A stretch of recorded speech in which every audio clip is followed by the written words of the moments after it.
Okay, welcome to Finals Preview Week 2, and joined by Cooper Johns. Cooper Johns. Good morning. Well, let's talk about the rules of this fight. It's not just a straight out preview. It's not just a straight out preview. We will pick a card. Whoever gets the highest card, Matthew, they will get to choose which team that they are going to analyse and say why they're going to win. For example, first game this Friday. Sharks versus the Cowboys. If I pick the higher card, I get to pick which team that I want to analyse and which team that I think and argue we're going to win. Vice versa for you. If you get the lowest card, you get stuck with the other team. Which I got stuck.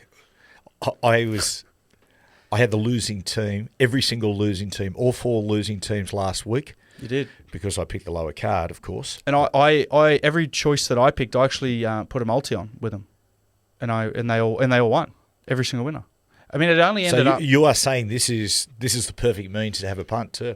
Yeah, that's what I feel. And this is only part 1 of it. Part 2 is we have to go to we did the press conference, the week 1 press conference, where we have to go in there and be either the winning and the losing coach. Unfortunately, last week I had to go in 4 times as the losing coach. And I didn't. I actually played it pretty straight. We get to do it any way we want. I did the autopsy on why we got beat. Yourself, my God, the feedback I'm getting on your Anthony Seibold. You are more Anthony Seibold than Anthony Seibold. It's like Charlie Chaplin once entered a Charlie Chaplin lookalike contest and come 3rd. Yeah, you could beat Seibold in a Seibold impersonation. Well, when you spend that much time every day with a bloke for a year, and he's always giving you feedback about your poor performance from that week, you get to understand a lot of a man's tendencies, things he likes to say, his little Seibisms, where he does little quirkiness, and he like the computer. Loves a computer, loves a clipboard and a folder, CB Boy does. I'm excited to see if he's heard it. I'm still waiting to hear feedback. I would love to get Siebes' feedback on my Seibold. Well, I'm waiting to hear back from Buzz. Because your Buzz that was my high. That was my high point. Oh yeah, your Buzz Rothfield was outstanding. Yeah, right. And yeah, I didn't even notice until you started doing it that Buzz interrupts people all the time during what he says. With just right. Yeah, right. And your Bulldog Richie, where you just sort of ramble and talk yourself into a corner and not even ask a question, was very good as well. Love you, Bulldog. He's a good man. Okay, now this week we got Cowboys versus the Sharks, and we have the Roosters up against Manly, both at Allianz Stadium, which I love. Okay, Coops, who's going to draw first? I'll draw first for this one. I've got a 7. Oh, Do you want me to? There you go. There we go. Someone's luck's about to change. I've got a 6. Well, I got a 6. Well, that's lower than a... Have you heard about the lonesome loser? Good song, hey. Love Little Roof Band. Well, okay, LRB. LRB, yeah. Keep bumping. I only listen to LRB. I'm going to pick the Sharks. Okay, I've got the Cowboys. So you get the Cowboys. Okay, opening question. Yeah. What did we learn last week? Okay, what did you learn from the Sharks, your side? I think the first big thing I learned from the Sharkies, and I think they're going to take it out as well, the start is so important in big games. Like when you're in a system, it's all you ever hear every week is we need to start fast. We need to learn to start fast, front load our energy. That's something that people say all the time. It's an overused term, actually. Can I just ask you about that? In your years playing under Craig Bellamy, would he say play fast or let's get into the grind? Like which one? Because I mean, this Melbourne side in particular are capable, can do both. Yeah. Starting fast is big. That's what Bellyache loves, starting fast. First, it's actually something that started, Andrew Johns used to say it a lot, your first 5 sets. It's a very easy, if you're a young half or anything going into a big game, first 5 sets is a really good way to narrow your focus. And you don't really have to touch the footy in the first 5 sets. All you're worrying about is where you turn the foot, completing and turning the football over as far as you can in their half. Bellyache loves starting fast. I think that's the biggest thing. And I think you can see sometimes when Storm are on, they score early and they put teams under pressure early, which is, I think Sharks will take a lot out of that. Cameron Munster scored 1 minute and 50 minutes into that first half. A very easy try as well. So I think Sharks need to have the mentality of the first 10 minutes. I think that's probably the most important part of the Sharks game coming up against the Cowboys, and I think that's something that they would have liked to have had back. I mean, they dropped the first kickoff, but they were under the pump straight away, especially with scoreboard pressure. What I learned from us, what I learned from the Cowboys, is that we just need to come out and play with more control. Okay? And I'm not saying play conservative. I'm like you. You want to start fast. Particularly the Cowboys, that's their natural game. But what I mean is don't be frivolous with the football. Go to create. You can move the football around without taking risks. And that's the flicks and the tricks and all that sort of stuff. And what we need to understand as a team is although we won the game, we've got to be honest with ourselves. There was a couple of areas, a couple of moments in the game that we did get lucky. Colefelt picking off that intercept. Where they had a numerical advantage, Newcastle. That was a swing either way. Well, there was really two big of them. Moment. There was two of them. Off that scrum too, where Kalen beat that Vialia in the centres, and then Felty intercepted that as well. And Newcastle, they blew a couple of tries. So we can't get away from the fact that we're a long, long way from our best. And what's important for us is that in the first half, we don't beat ourselves in the first half, because last week we nearly did that. What we need to do in the first half, we need to build our performance so that in the second half we go on with the victory as opposed to chasing the win in the second half. There's a big difference. What did you see in the Cowboys? I mean, defensively, I think there was a lot of lapses, particularly when Kalen Ponga gets out the back of some of those shapes. He made 2 clean line breaks doing the exact same shapes. It was just a simple block shape. Kalen was out the back. Shows to the centre, fends off the half, makes 2 clean line breaks. One resulted in a try, one resulted in Gagai dropping it. But I think that's going to be a huge, particularly coming up against a Sharks team that loves to run that shape. Will Kennedy loves to get out the back of those sweet shapes and do that. So I think that's going to be an area they need to improve on. And I think we spoke about it a bit earlier. They love to attack from long field positions. And that's where they look at their best, where they go, use their big back rowers, Nanai, Lukey, get them early footy. They get a one-on-one with the halves, get quick play the balls, and then they go zing, zing, zing, find Drinky or Dearden on a fast shift. That's where they look very dangerous. So I think defensively for the Sharks, that's where we're going to have to do a lot of work during the week. I think you've nailed us. You're spot on. I think particularly the long shifts I'm going to talk about a little bit later. Sharks with you blokes, what I picked up is that, I know all you young people call it, the noise, the outside noise, whatever. Well, whether it be outside noise or criticism, whatever it is, right, is that has seeped into your performance. That has, in my opinion, it's affected confidence. You're playing with a certain nervousness, and how that's manifested itself is, I thought, the most basic part of your game, which is your yardage game, you were very indecisive. A little bit here, a little bit there. And I found that, you've found it very, very hard to knuckle down and play very simple football. And the other thing I learned too is that how imperative it is for you blokes, given the nervousness and given the criticisms going on, that you must have a great first 20 minutes so you can settle into the game. Slow start last week, you're constantly off balance. So what I'm going to try to do, I'm going to try to pressure you into errors. An error early to put you straight away on your heels and affect your confidence. Yeah. Who's your game breaker? For the Sharkies, I'm going Nicho Hines. I think his criticism's been coming under. I mean, he's been criticised ever since State of Origin, really.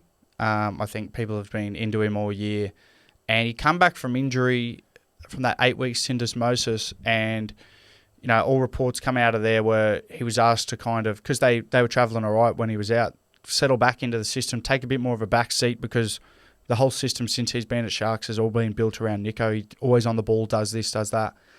I think, and that's hard for a bloke coming back who that's all you know, to find the rhythm of your game and to get confidence from your game when you're doing that, particularly when win, lose or draw, he's the one on TV getting slammed. So I think Nicho's the game breaker, and I think for Sharks to win the comp, I think the only thing that they're going to be able to do is let Nicho be a little bit more free and let him go. It's like having a Ferrari, Big M, you're driving it through a school zone. Like, what's the point of putting that shackle on Nicho Hines? Because they're not. What an analogy! Driving a Ferrari through the school zone. Well, you never see it. Well, if you're doing 30, it's fine.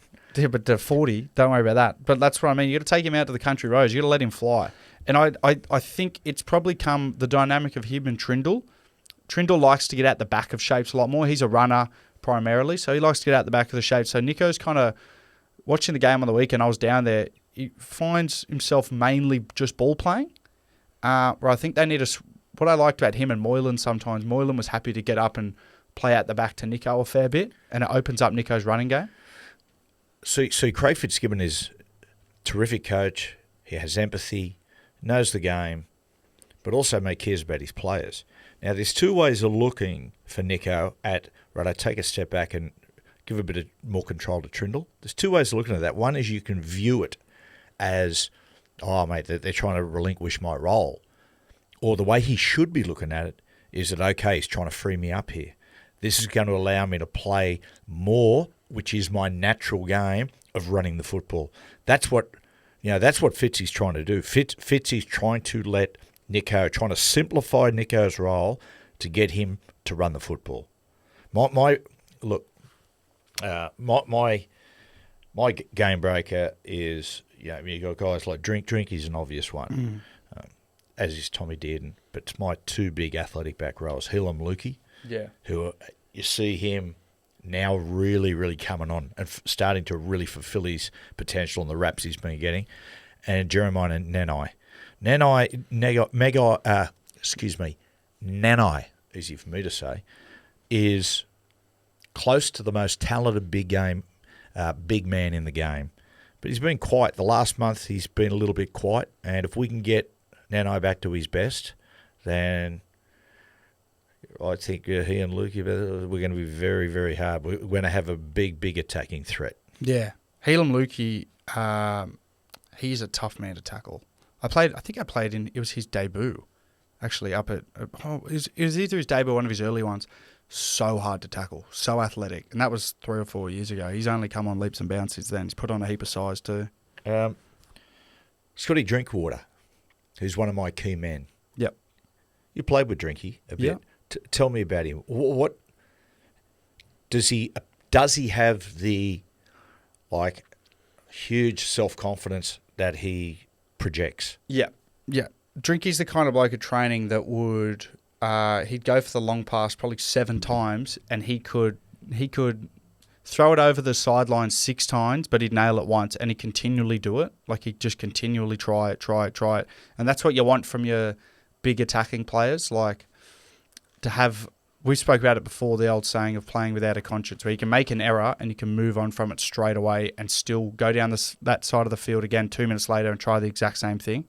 The good thing about Drinky is as well, which is unconventional in a lot of halves, or a lot of ball players, sorry, he's a left to right passer, and it's his favourite side. You see him come all the way down that right short side all the time to throw a long ball to Kyle Felt, and he throws a bullet. It's like Kalen Ponga on the other side. It's underrated how good he is at it, Drinky, and that's his favourite side to pass, and it comes so easy for him. So I think coming up against that Sharks left edge this week, I think that's something that the Shark is going to have to really be on notice, because he loves hugging that side. What is difficult for you guys is you guys play your best when you play really on the front, momentum-based football. One of the major problems you've got at the moment, and let's all take it back a step, I think the criticism on top of Nico has been a little over the top because of the fact his forwards aren't going forward. Now, I put some of that blame on the forwards, okay? But let's take it a step back further. What is the strength of yardage with the Sharks side? Back 5. Yep, that's what it is. And particularly Katoa and Mulatalo. They're the ones that really get the Sharks on the front foot early. Those blokes, to me, appear like they're playing injured. Mulatalo's carrying a knee. Katoa got injured a couple of times, went down a couple of times in that game. Those two players, who are just those powerhouse wingers who get you guys on the front foot, appear to me to be playing hurt. Yeah, they really, and you could tell the Storm really went after him. I remember I was down there the day before, and I spoke to Bellyache about what's the strength of this Sharks side, and he said their back 5. He said, if we do a good job on their back 5, we'll win the game. He said they just do so much work and preserve, and what that work does is it preserves the Sharks' forwards' energy. It just saves so much energy, which you need in the back end of the game. Well, what it allows is the forwards then only have to take 1 or 2 hit-ups during the set, but more than that, the Sharks forwards don't have to run all the way back and get behind the ball. Yeah. Is that, they can almost wait for that back five to bring the ball up. So you're right.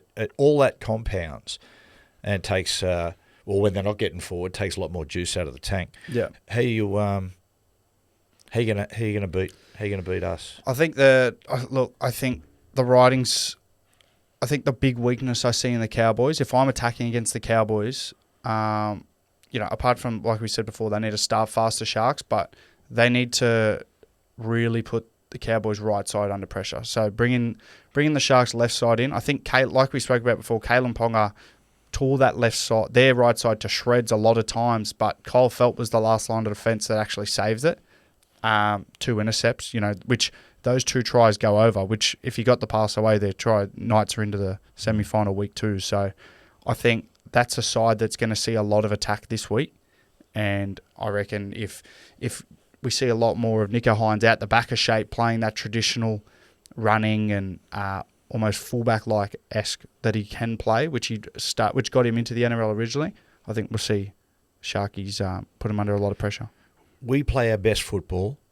We touched on it before, when we work the ball to the edge and really open the field up. Now, the reason why, when you work the ball to an edge, it actually it naturally strings the defence out, makes the gaps bigger in between the defenders. Now, why that works for us is we are, as far as edge threat, we got one of the biggest edge threats in the competition. You look at our outside men, Tuolangi and Val Holmes and those guys. But then also, mate, as I said before, Hillam Lukey and Jeremiah Nanai. Now, if your line's strung out a little bit, that makes it easier for those blokes to punch gaps, but also it makes it a lot easier for the halves to isolate them one-on-one with the defender, with an edge defender. Now, there's a couple of things. What I don't want to do, I don't want to just go hit up to an edge and then go shift long. That does nothing to shorten your defence line, put you under pressure. What we do, we use McLean, Cotter, and Taumalolo to pound the middle of the field, to push you back. And then the first thing we do is have a little half-field shot. Now, I don't think we're great at half-field football. Half-field shot, looking to hit a Lukey or a Nanai or one of the centres to create a big threat. Maybe even dent them. If something happens and we score or make a line break in that, well, that's a bonus. It's a setup for the long shift.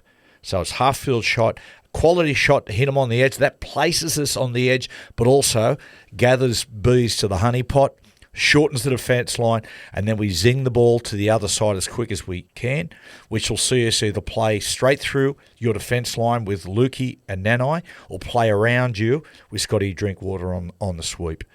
Defensively, I'm going to look to just tighten up, particularly against you blokes, to protect our ruck. But also, I'm going to try to encourage you blokes to push the ball to the edge early. Because what we saw last week is Cronulla started pushing the ball towards the edge and first and second receiver play before you got forward, and you just fell into that trap of going sideways to sideways, east-west without enough punch. So, that's it. That's the tail of the tape. Who wins? Jack, you got a prediction for Our us? man, Sharks or favourite Cowboys? son. Who wins? Sharks, Cowboys. And there he is, the Oracle. Cowboys to win. Tom Dearden, man of the match, he said. Okay, game 2, Allianz Stadium. It's Sydney Derby. Sydney Derby? Sure. Battle of the Beaches. Well, that is usually Manly against Cronulla. But yeah, Battle of Bondi up against Manly Beach. We've got Manly versus East, the Roosters. Rightio. Let me just pick a card. Surely I can't lose 5 in a row. You probably could. 10 of diamonds. Well, that's not a guarantee. Dead shit. Actually, it is 4. 4. There you go, 10-4, big buddy. Well, Bun, who are you picking? Tough game. Tough game. I did Roosters last week with no luck. I'll go Manly. I'll go the Manly Warringah Seagulls, the Lugagusta. The Seagulls. Yes. Okay, wow, thanks. I'm going to have to reveal all their secrets. Right, I'll tell you what I learned about my side, about Manly last week. We are a tougher, more resilient side than almost everyone thought we were. To be under the pump like we were against the Bulldogs, against a big home crowd of the Doggies, still find a way to win. I reckon, this is going to sound strange, I reckon we actually almost surprised ourselves how deep we're able to dig to get that win. For that particular play group, that particular playing squad, I think that's the best win they have ever had, and it's the sort of win that can send you on a run through the finals. I reckon it's nearly the best win of any team this whole season. Yeah, I've never seen, everyone I spoke to, I've never seen... Do you say, hang on, best or gutsiest? I would go as far as say best in general. I don't think I've ever seen a team get more bullied and dominated for 80 minutes and then somehow still win. I don't think from the first half, it was, what was it like? They're only down by 6 points or something going into half time. But if you were watching the game, you just go, wow, Manly is so out. Like, they're just being so physically dominated right now, which is their biggest strength. And it was like, but I put a line through them at half time. I don't know how the boys rallied and somehow pulled the rabbit out of the hat. I mean, you know why they do it. Like, some of the individual talented players they've got, that's what got them out of that hole. But I couldn't believe that they dug so deep. Executing under pressure, like Brooksy in his first finals game, that scrum play, the no-look pass, they come up with an error there, boy oh boy, like that. I don't know if they're going to win. That try, I know the later one was the Kohler try. The Kohler try that was a turning point, though. Yeah, but that one was the turning point. Because they... Blind pass, yeah, for people to know, that's the toughest pass you can do. Yeah, but they'd been attacking. They didn't even look like scoring at all. Like, their attack was really bad. They were kind of just going sideways, trying to get it to Turbo, and Turbo would be, he's playing a bit busted, and he'd kind of just take a tackle. A couple of times he ran behind someone, just had to go down. It was like, fuck, they're disrupted. Their attack's so out of sync, and then that one try just pulled the rabbit out of the hat for him. Turbo plays his best football, catch and square at first receiver. Yeah, I don't like him on sweeps. I don't think it's sweeps too. I think he just needs to be on the ad line, and then everybody runs off him. A couple of people drop under, and people hitting holes. What did you learn about your side, mate? I learnt that similar thing to the Sharks actually. Starting fast is probably the biggest thing. I think Rhea Hargraves come back into the side this week, which is going to be really big for them. But I think their pack is where they need to dominate, particularly that first 20 minutes. Like, not having Leniu on the field last time really actually hurt them. The leg speed, the quick play, the balls, they were just completely out-dominated. And I think the biggest thing for the Roosters, which they'll probably take from that Penrith game and from the Storm game if you watch that, fifth tackles in finals are so important. It's less about... Finals games are actually less about the specific shape that you run with the footy, the attack, the shapes you throw, and it's so much more about just being simple, getting upfield, putting a big kick in, turning him over there, but also, which you saw in the Penrith, they scored like 4 tries off kicks, just putting it up and people going through and competing on it. You didn't see any of it from the Roosters. Yeah, that's it with finals football. If you're out there, and it's funny, if we talk back just quickly on the Sharks for a little bit, I would say to the halves, if you're out there in the game and you're thinking to yourself, geez, we're playing boring, perfect. Yeah, playing simple is good. Like, even Harry Grant's back-end 2 tries come off Jerome Hughes just kicking up, Eli Katoa and Will Warbrick getting through, catching it, and just passing to Harry. Like, that stuff isn't stuff that you can practice it at training, but who's ringing you? Let me have a look. Who was it? It's actually, mate, it's Craig Fitzgibbon ringing to say he heard us saying, mate, good point. It was Anthony Seibold. Go, mate, what's Cooper doing? Take the piss out of me, mate. What's he doing that to me? No, thanks for that. No. Can't remember what I was saying now. No. It's okay. Well, I tell you what I learned from the Roosters. I thought that last week, and only the Roosters players know this themselves, but as an outsider observing, the way they started against Penrith gave me... I went away thinking to myself, I think they went into the game with a lack of belief that they could beat Penrith. Yeah. Right? I saw that at the start of that game. Well, the first half in particular, I thought the Roosters defended really passively. I thought they needed the injection of Leniu earlier to give them an emotional lift. But I also know that with Jared coming back into the side, and Jared's last game as a Rooster, possibly Manu's last game as a Rooster, and I'm saying this assuming that they will be talking about this because if they get beat, that is the case.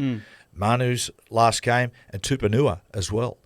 Yeah. So, like, I know for a fact that you blokes are going to be sky high for this, But I also, the other thing about the Roosters the other night, it shows is that once they did get field position, they'll score in points on Penrith. Yeah. You know, that's a tough team to score against. And they were able to do it. So I'm fully aware that I can't give you blokes field position. I need to respect you blokes with the ball. Yeah.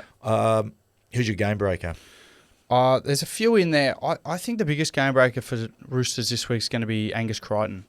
I think he's got a big job in terms of he's on their left side, I believe, but going after the half, whatever side he's on, he's going after either Luke Brooks or Cherry Evans. I think with Turbo a little bit off, they're relying extra heavily on, their 6 and 7 to be more of the creative players. So I think Angus Crichton's got a big job in terms of just absolutely trying to terrorise them, because the clinic that Cherry Evans' kicking game and his game management was the only thing that kept him in that game on the weekend for Manly. So I think Angus Crichton, his aggression and how good he's playing at the moment is unbelievable. Like, he's a half's worst nightmare at the moment. I can think of nothing worse than being one-on-one in a room with Angus Crichton running at me. Oh, man. He's just impossible to tackle. Best football of his career. Easily. He's probably easily. Easily. I think it's probably going to go down as one of the best years for a back row ever. He got Wally Lewis medal. Mm-hmm. He got the Brad Fittler medal in Origin. When was the last time a back row won it in State of Origin? Yeah, been a while. Yeah. Bradley Clyde might have won one back in the day. I don't know. I'm not probably sure. I'm guessing. Yeah, I'm just throwing things out there. Boyd Cordner. Thank you, Jack. Well done, Jack. Your voice from the bleachers. Yeah. My game breaker. Well, the obvious one's DCE, Tommy Trbojevic, Luke Brooks chipping in there, but I'm going to go Hamole Olakau'atu. Yeah. Hey, and what a clash, Hamole and Angus Crichton. Oh my God. Yeah, Hamole was he was fantastic last week. Coops. Yeah.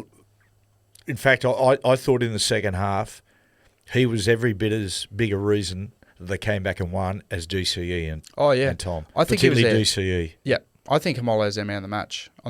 Particularly the back end. If you're anyone watching the back end of the first half, I believe it was, where they were mid getting dominated. A couple times, Ches just threw it to him, and he just bumped off Kickow and Burton and made a couple half line breaks, which was the only go forward that they had the first half at all. Is he a big talker in the sheds before the game?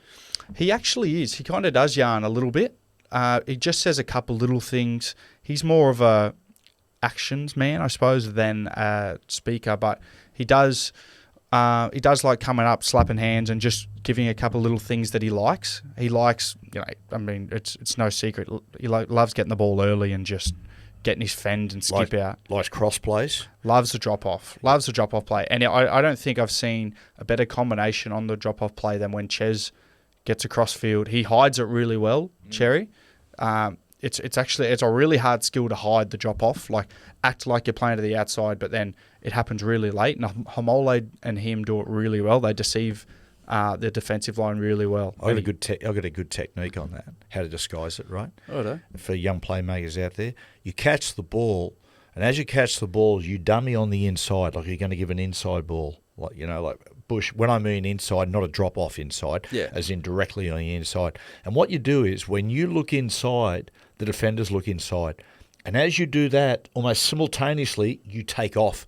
Now, because you've sort of caught them off balance a little bit, they're looking on the inside, and all of a sudden you run, they'll actually start to chase you. Now, if you don't look on the inside and you just drift across, you can see Hamole there, and you start to make that decision. You make him make another decision on the inside. Is he going to give an inside ball there? No, he's taken off, chase him. Hamole back underneath. That's one great way of disguising little drop-off plays. He was very good. Cooper, a question. I want to ask about Turbo for a second, because he appears like he's a quiet guy. He's fairly quiet, reserved sort of guy. Okay, he on the field, in the sheds, is he as big a talker as a DCE? No, not necessarily. He always has he has a lot to say, because Turbo is really intelligent. So most of what he says is football analysis, what he needs from the team that day, what's going to help him do his job. Some weaknesses and things he might have seen during the week, just reminding the edges. But he'll grab like his centre and winger and tell him, he might say, he might seen something in the warm up He might have looked across and seen a shape that they were running. He might have said, hey, let's do this today. Make sure I seen Talakai doing this in the centres. Let's run a bit of this at him. Like, he's very clever with variations because everyone runs the same shapes. It's how you deceive the how do you hide what shape you're about to run to the defence, because if people know what shape, that's what all edge defence is getting up square, looking at what's coming, and then trying to identify it and relay it to your outside men so they know what shape's coming. I just have one more question to ask you on Homole. If we go back there, 'cause I'm just really curious, and I think listeners and viewers would be curious on this. How strong is he in the gym? How much would Homole how much would he bench press? How much would he squat? I spend a lot of time in there. And Well, I knew you look like you spent a lot of time watching. That's the reason I'm asking. He's not the strongest. I think it's hard for a tall guy as well who's a big fella to also lift weight. Like, you often see the short, stockier ones are the ones who just like throw weight around. Well, who was the strongest? Who was the strongest in the gym at Manly? Who did you look at and went, oh, wow? Pound for pound, when I was there, Kyo Weeks. Wow. Yeah, he won the the baddest mother effer award. We had like a wrestling belt, and like they did like based on your weight and how much weight you would lift. So Kyo Weeks was the strongest in the gym. He would squat and bench ridiculous weight. Like and compared to the Storm, that the Manly, like pound for pound across the whole team, Manly would have blown the Storm guys out of the gym. Like, they were ridiculous in the amount of weight. But Melbourne don't focus on weight down there. They're very much just technique, and they keep it very just in terms of keeping the body healthy rather than throwing a heap of weight on a bar, whereas Manly were all power and wanting to just lift as much weight. I don't know if they do this anymore. The NFL, have their combine where all the college players go and they do a series of tests, strength, explosiveness, sprint, agility, for quarterbacks, pass, catch, all those things. They do a test, they used to do one, maybe they do still, 100 kilo on the bench press bar, how much you can bench press, how many times you can bench press 100 kilos. And the record holder, last time I checked, was the wrestler. Is it Shamrock? What's his name? Hey? Brock Lesnar. I don't know. Brock Lesnar, was it Brock Lesnar? It was Brock Lesnar. I said Shamrock. You said ShamWow? No, Shamrock. Ken Shamrock. No, okay. It was Brock Lesnar. I think he 55 times. Wow. Brock Lesnar. Thanks, Jack. Wow. Yeah. What's that? Voice from the bleachers. What's that got to do with it? What's that got to do with just on when you said put an amount of weight on and so many times you could lift your own body weight and things like that. I'd say it would be interesting to do, they talk about a 100-metre race at the grand final. It'd be interesting to do like a combine to try to find the best athlete in rugby league. Yeah. Remember the time they had the Rexona greatest athlete? Billy won it 2 years in a row. Billy Slater won it, yeah. Yeah, that wasn't rugby league. I think Billy organised it. Yeah, but that wasn't rugby league. That was like he was against AFL, BMX, like Iron Man. Yeah, AFL players, Iron Man, Olympians like Steve Hooker. Yeah. I mean, the AFL players never had a chance. You going to start Leniu? I would start Leniu. I think, particularly up against the pack of Manly, who are big and quite bullyish. I think when you see Manly playing well, this is the weakness. It's the strength and weakness of Manly. Their pack is rolling and completely dominating. If you get a bit more of a mobile pack who, like the Bulldogs had the perfect blueprint on how to win. They absolutely dominated them in terms of field position. They went after them from marker, their big boys, got into their legs, really cut off all of their time. They didn't look like going anywhere a lot of that first half. I think if you start someone like Spencer Leniu against these big boys who struggle laterally, you'll see him have a bit of a field day. JWH, Leniu in the middle, Angus Crichton. That you put Leniu into there and bring JWH back, that really starts to stiffen up your blokes. Lindsay Collins as well, can't forget Lindsay. Victor Radley's been named this week. Is he? On the bench, I think, an extended bench. I'm not exactly sure. So, mate, it's and you look, if those guys get forward, then that really starts to bring Teddy into play through the middle. Yeah. How are we going to win this game? How are we going to beat you blokes? Manly are very good at starting fast, and very often I see Manly when they start fast. They look very good when they move the ball from coast to coast, sideline to sideline. And a lot of times in that, you watch them when they're playing that elite football, they don't engage the middle a lot. They'll push the ball to an edge, roll one forward, shift the ball to an edge, roll one forward. Not to get involved in the grind of that, right in the centre of the field. So I start that way. Now, what that's going to do to your outside men, that is going to really test them. And what I mean, test their defensive discipline. And that's not sliding to protect the edge of Tom on sweeps and Kohler and the threat out wide. Then, as the game goes on, we play to out, which I believe, still as good as they are playing coast to coast, I think Manly look great when they're going through the middle. Brooksy running the football, DCE running the football, but primarily Tom Trbojevic at first receiver, taking the line on, attacking through that middle. So we start wide, then about 25 minutes in, we hit the brakes just a little bit and we start drilling through the middle. Yeah. What about you? What about you going to do an attack? I just sort of touched on it in terms of not specifics in terms of attack, but I just think you beat Manly one way and it's by completely out-dominating their middle. I think they rely on their middle and their big back rowers for so much ruck speed and go forward that if the Roosters can do that to like the Bulldogs did to them, I think the Roosters have got enough flair in attack to probably put them to the sword earlier than the Bulldogs did. So I think they've got the blueprint there, they've got the mould. Now, if they can go out there and do it and be dominant on their forwards, which comes from starting blokes like Spencer Leniu, JWH, who get out there and can really bully them early on kick chase and +1 and +2, those first two tackles after. I think that's where you'll see the Roosters win. Yeah, Siebes, I'm telling them we need to defend a little bit more aggressive. We've got to get up a little bit more outside in. We've got to even think about, either defend outside in and start to Constantina, push the ball in, or vice versa. What you can do is you can just compress up a little bit. We just need to protect the middle of the field a little bit, our ruck area.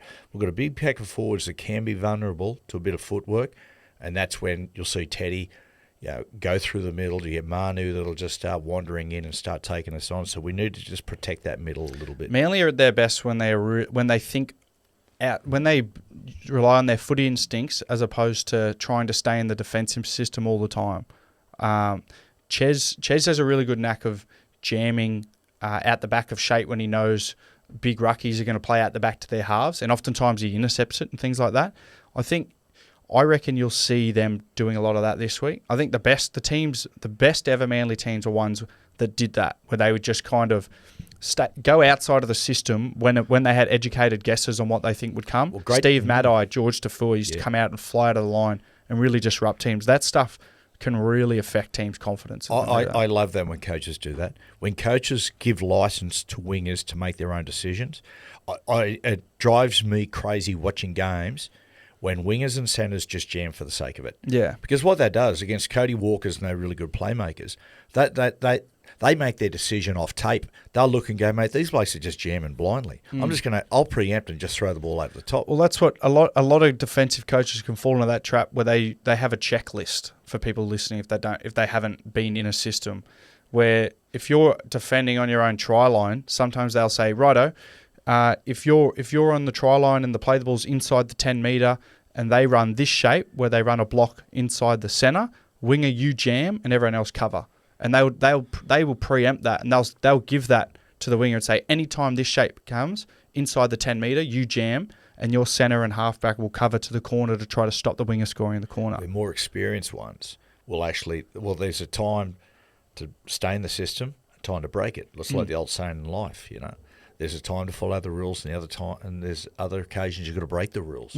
That's what the best do. The best wingers have that footy IQ of knowing, righto, he's playing earlier, I don't need to jam, or he's going deep, my centre's completely collapsing in on the line, I need to go and jam to try to stop this. There comes a knack of some wingers and centres become so robotic in their defensive systems that they don't even think when they're doing it. It's just kind of all muscle memory, go in, stay out. But the best ones who have been playing rugby league their whole life and they understand the game, they might have played fullback or half before, so they understand how those positions think a little bit. And where the threat's coming, where the threat's going to end up, all those little focal points. Yeah. Rightio. Should we go to the bleachers and ask who wins? Jack, tell us. Wow. Okay. I don't know if you heard that. Manly 13 plus, Jack's just said. So you're tipping Dad to win both. To do both. Well, I look forward to that. I look forward to walking to the press conference as a winning coach. That'd be and nice. US the loser. Righto, Coops. Good on you, man. We will we'll sit people. We're going to watch the game, and we will be back next week for the press conferences. Love you guys. Keep listening.